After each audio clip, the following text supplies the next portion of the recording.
Estamos en vivo, en vivo, en vivo. Redes al aire por comunicación.com. Ideas por un mundo mejor. Redes, redes, redes. Enciende tus ideas. Al aire, al aire, al aire, al aire. Televisión online. Amigos de Redes al Aire, estamos ya de regreso. Nos acompaña en la línea telefónica nuestra amiga Carmen Contreras, quien, como ustedes saben, con ella siempre tenemos temas de pues urbanismo, y en este caso pues es un tema interesante. Previo a esto, déjenme hacer un anuncio. Me pidió nuestro amigo José Contreras en el Estado de México que les diera el enlace para hacer un pedido a Viacop.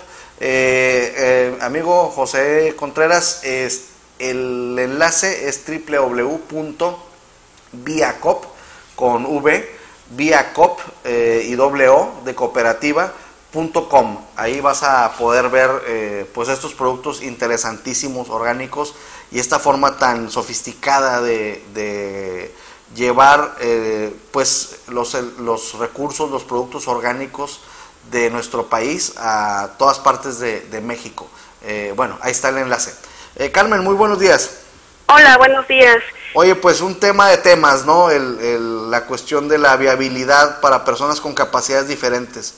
Así es, para personas con capacidades diferentes, o que en algunos lugares le llaman con discapacidad. El término no me agrada mucho porque no son personas con capacidades menores, sino capacidades especiales, ¿no?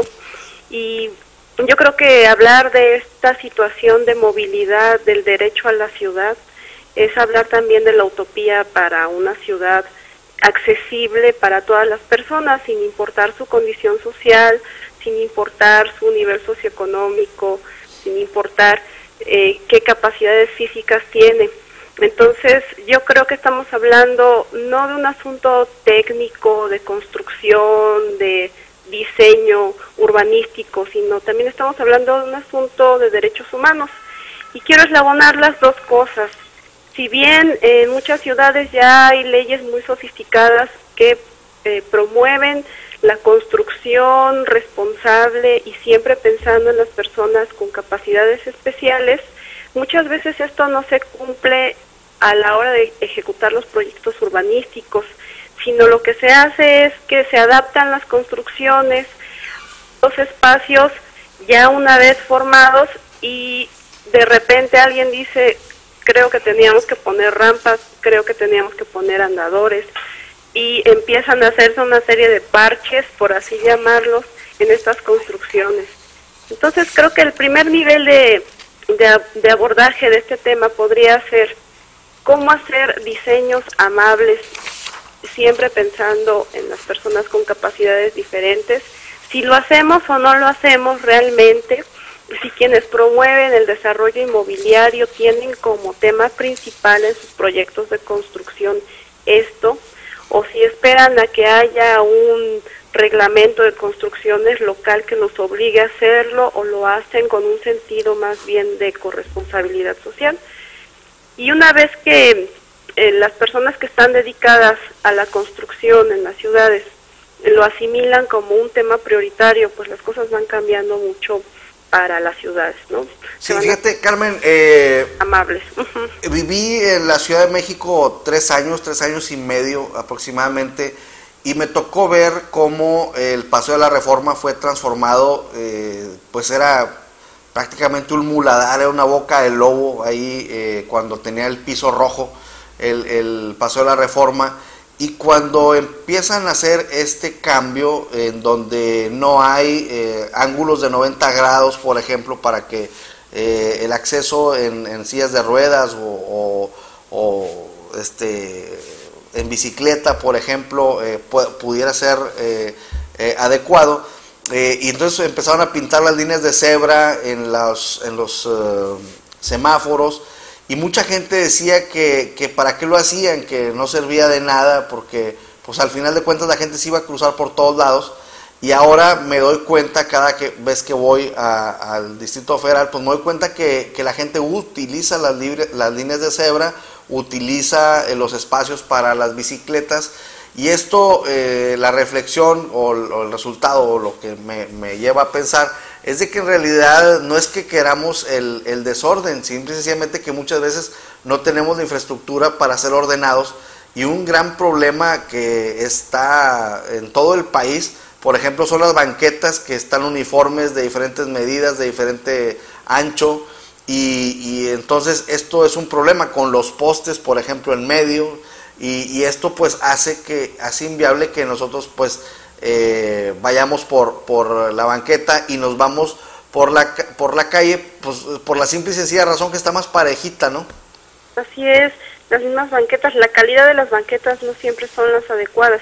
Sí, efectivamente, habría que pensar que en las ciudades de Latinoamérica, y en este caso en la Ciudad de México, la urbanización se da de forma caótica, sin planeación, y en algunos lugares incluso se habla mucho de cómo la invasión de terrenos en zonas que no son muy propicias para la construcción de viviendas va generando varios problemas, entre ellos pues la movilidad. Y efectivamente la calidad de las banquetas, el trazo urbano, el ancho de las avenidas, etcétera, pues nunca fueron pensados como en esta visión de movilidad para personas con capacidades especiales. Es un tema realmente nuevo dentro de lo que se llama la planeación urbana, pero que todavía nos falta mucho por avanzar. Efectivamente, en el caso de avenidas que tienen cierto prestigio o que están vigiladas o más controladas por parte de los gobiernos locales, pues sí llega a respetarse los señalamientos, las rampas para discapacitados, etcétera, con la salvedad de que debe haber siempre alguien que sancione o que llame la atención por ahí para que se haga, ¿no? Muchas veces se tiene que recurrir a eso y empiezan a entrar unos procesos más de concientización, pero bajo el ojo observador de la autoridad. Cosa que no sucede en otras ciudades donde ya se adopta como un compromiso de la sociedad hacia las personas que requieren de estos accesos, que es muy diferente. Entonces, yo creo que ahí estamos hablando de dos dimensiones del problema. El problema técnico, por así decirlo, el problema arquitectónico, es que se respete las reglamentaciones en el caso de las construcciones nuevas, y que también se respete en el caso de las adaptaciones de construcciones ya muy añejas que no tenían planificado estos accesos para las personas con capacidades especiales.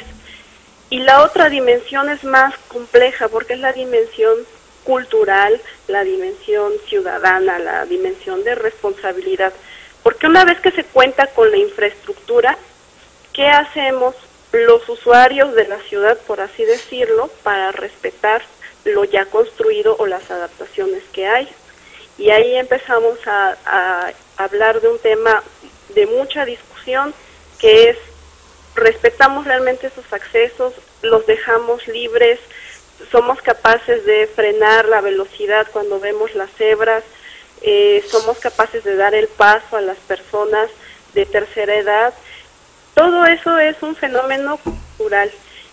Muchas veces se trata de arreglar a través de la sanción, ¿no? Cuando tenemos el policía atrás de nosotros, decimos, ok, si dejo libre la rampa, no me estaciono aquí, se va a llevar la grúa a mi coche, y estamos formando las cosas a través de la sanción cuando debería ser a través de una cultura cívica. Yo creo que esas dos dimensiones tendríamos que pensarlas de esa forma. Carmen, en el Distrito Federal se tiene, por ejemplo, ya una norma para banquetas, por ejemplo. Sí, existe toda una serie de normas. Hay un reglamento de construcciones para el Distrito Federal en donde se establece todo el asunto de las rampas y los accesos, no solamente al interior de los edificios, sino en los exteriores. Luego hay un manual técnico de accesibilidad en donde también se establece qué hacer con andadores, áreas de descanso, comedores, dormitorios, vestíbulos, los sanitarios, cómo tienen que estar señalizados, cómo las dimensiones que deben tener, etcétera, etcétera. Todo esto está normado y también está normado por parte de la propia ley de personas con discapacidad, que se tienen que respetar estos espacios. El problema es, como en muchos otros casos, la impunidad. La gente que piensa que esto es exclusivo de un grupo minoritario en la ciudad, muchas veces no dimensionamos que, bueno, no es un grupo minoritario, es simplemente un grupo dentro de la ciudad que está, tenemos la obligación de respetar todo esto, todos estos leyes, reglamentos y demás, para que también tengan derecho a disfrutar de la ciudad y a moverse en ella. Pero no siempre la autoridad está consciente también de sancionar este tipo de cosas. Es un tema que todavía no tiene la relevancia que debería tener. Es que de pronto sancionar a todos puede ser costoso políticamente, ¿no? Sí, de repente hay un poco de temor de decir, bueno, vamos a ser un poco más duros en la aplicación de las normas. Sin embargo, yo creo que ahí la clave de todo es cambiar las prácticas culturales y las prácticas también de educación. Yo creo que muchas veces las personas en sus barrios, en sus colonias, están más conscientes de esto, y lo hemos visto, los gobiernos locales lo vemos muy frecuentemente, como las mismas personas nos dicen, aquí debería haber una rampa, porque aquí hay 4 o 5 familias que tienen personas en sillas de ruedas, debería haber una rampa aquí, y como nadie viene a construirla, pues la vamos a hacer nosotros. Entonces, ahí ponen contra la pared a la autoridad, y la autoridad debe decir, sí, hay una norma técnica con la cual se tiene que construir y demás, pero es la propia comunidad la que ya está detectando esos problemas a resolver y la que está pugnando porque se reconozcan dentro de la planeación urbana, que sean un tema de primer nivel, que no sea un tema que se vaya anexando al desarrollo urbano, sino que está implícito dentro de la planeación. Tenemos ejemplos como los que han surgido en estos pues en estos últimos meses, que a lo que le denominaron, por ejemplo, la wikibanqueta en el paseo de los en el puente de los poetas, ¿no? En donde ya la sociedad pues dice, bueno, es que aquí se requiere, y si no lo hacen, pues al menos vamos a pintarle aquí para que haya una señalización para que las personas puedan pasar pues ya un poquito más seguro, ¿no? Así es. Ahora, los propios edificios públicos deberían ser los promotores principales de estas políticas de incluir en su diseño o adaptaciones a las personas con capacidades especiales, y sin embargo somos los últimos. Yo te pongo 2 ejemplos. Las escuelas públicas que fueron construidas en los años 40, que hay muchas en el Distrito Federal, escuelas muy viejas que no tienen acceso para sillas de ruedas. Entonces, se hicieron pensando en cierta población infantil, y estás hablando de un centro educativo y del derecho a la educación. Entonces, se han tenido que ir adaptando a la situación de recibir o no recibir a los chicos en función de que las instalaciones tienen acceso o no, y directivos de las escuelas te lo dicen. Yo no puedo recibir a chicos que vengan en silla de ruedas, no los podemos inscribir simplemente porque no hay accesos. Imagínate cómo estamos razonando las cosas, las políticas públicas y los espacios físicos. Voy a restringir este derecho, ¿por qué? Porque las instalaciones no me dan para recibir a este tipo de población. Ese es un caso muy, muy emblemático. Luego vamos al caso de los edificios públicos de gobierno, que deberían ser los espacios más amables con el ciudadano, porque el ciudadano acude ahí a hacer todas las gestiones y a procurar también sus derechos, nosotros como servidores públicos. Y las áreas de atención ciudadana, que también fueron construidas físicamente en los años 70, 80, en la mayoría de los casos, estos edificios funcionalistas, entre comillas, pero que no pensaban tampoco en esta población, se hicieron sin estos accesos y se han venido improvisando porque somos señalados a partir del reglamento de construcciones, a partir de el programa de derechos humanos, etcétera, que lo tenemos que hacer, pero lo vemos como un trámite a cumplir, no lo vemos como una responsabilidad social de procurar un derecho a terceros. Esa también es la gran diferencia. Carmen, ahora que estuvimos en la Ciudad de México, esta vez más reciente, reflexionábamos sobre esto con las escaleras del metro, que dices, bueno, es que están imposibles las escaleras del metro para una gente pues mayor o para gente con una discapacidad.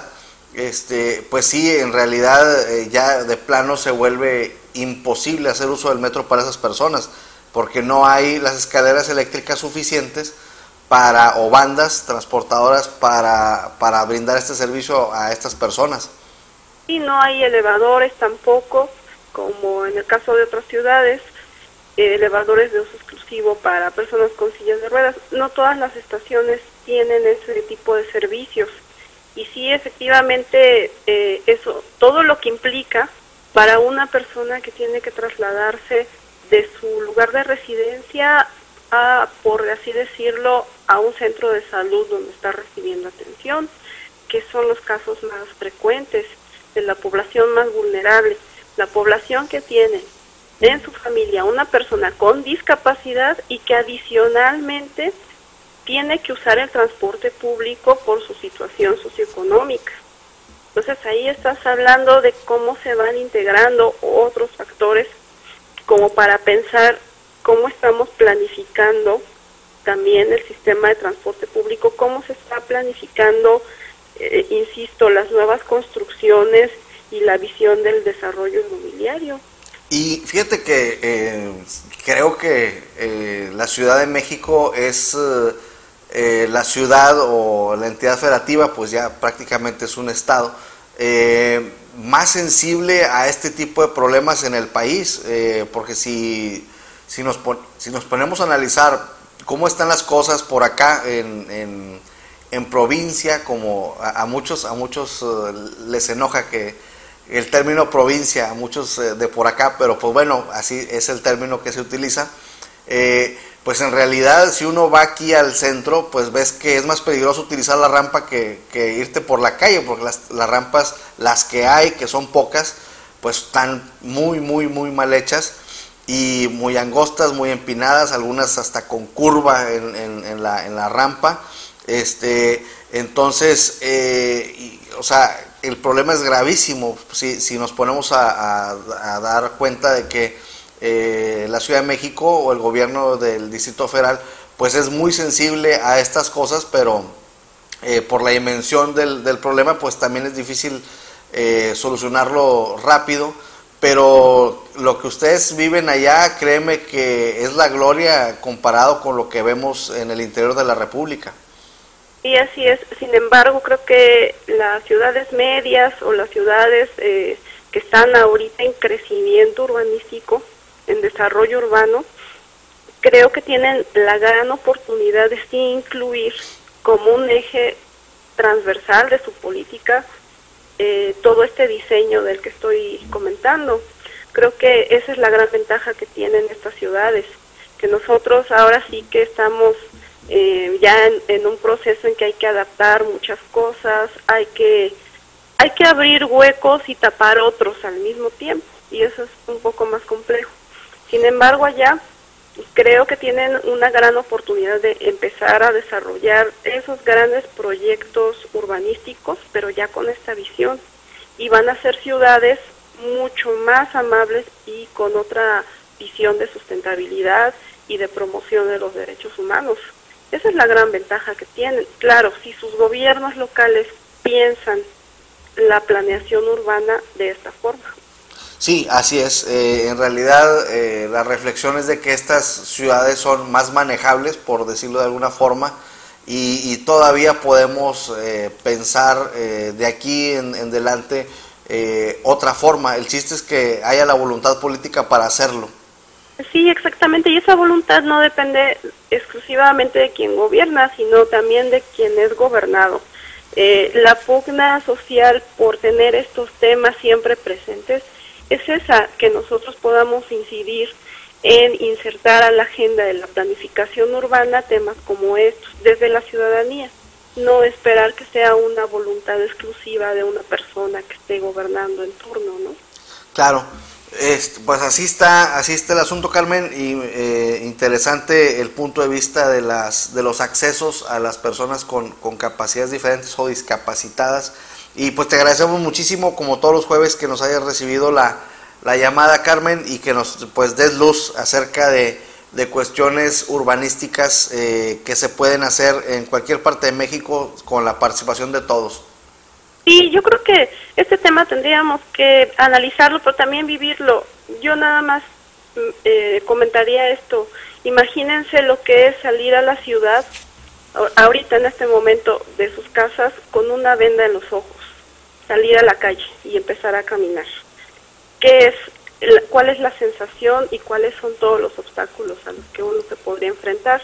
A ver si así vamos pensando en qué tan importante es este tema. Sí, claro, lo vemos, incluso me ha tocado ver, y vuelvo al ejemplo de la Ciudad de México, que es donde nos ha tocado ver incluso en las estaciones del metro a personas invidentes que, bueno, solamente con su bastón van abriéndose paso, y pues para este tipo de personas pues sería importantísimo no encontrar topes, por ejemplo, por donde sea, desniveles, postes en medio y cosas por el estilo. Entonces sí tenemos que cambiar la manera de ver las cosas, y tenemos que hacer, como tú bien dices, Carmen, hacer de esto temas transversales. Así es. Bueno, pues muchísimas gracias y que tengan un buen día soleado por allá, y nosotros... No, soleado deja tú, nos estamos cociendo, pero bueno, es parte de esto, y ojalá podamos hacer cosas para que sea menos esto, ¿no? Tenemos que arbolar, yo creo, toda la ciudad para encontrar sombras pues frescas, porque pues también la sombra abajo de losas pues de concreto pues tampoco no es lo más recomendable, y ojalá que pronto podamos estar haciendo ya cosas al respecto, porque tenemos temperaturas en donde pues prácticamente no hemos bajado de 40 grados en mucho tiempo, y no ha caído ni una gotita. Bueno, pues aquí estamos regresando a la vocación lacustre de la Ciudad de México. Pues muy bien, Carmen, te mandamos un abrazo y muchas gracias. No, al contrario, hasta luego. Nos vemos. Nos vemos. Bien, nuestra amiga Carmen Contreras, con quien siempre tenemos temas interesantes acerca de urbanismo. Vamos a hacer un corte y volvemos con nuestro amigo Fernando Ferreira. Fernando Ferreira está en el Uruguay, y vamos a conversar precisamente de algunas cosas que se están haciendo en aquel país, que les están resultando positivas, y pues vamos a tratar de hacer un comparativo para ver si nos da ahí un poco de luz de lo que se puede hacer en México. México ahorita se encuentra entrampado en cuanto a ideológicamente hablando, no sabemos si vamos para la derecha, para la izquierda. En realidad no se ha aprovechado bien ninguno de los sistemas que estamos pues viviendo o padeciendo. No vemos una política pública definida, no vemos un fomento del mercado interno, no vemos pues un fomento a las exportaciones, es decir, vemos que México va prácticamente a la deriva en cuanto a política pública, y en este sentido hay países de Sudamérica que están siendo sumamente exitosos. Uno de ellos es Uruguay, y de esto vamos a conversar con nuestro amigo Fernando Ferreira después del corte. Quédense con nosotros, por favor. Estamos en vivo, en vivo, en vivo. Redes al aire por comunicación.com. Ideas por un mundo mejor. Redes. En 100.9 expresión de tus ideas. Al aire, al aire, al aire, al aire. Televisión online.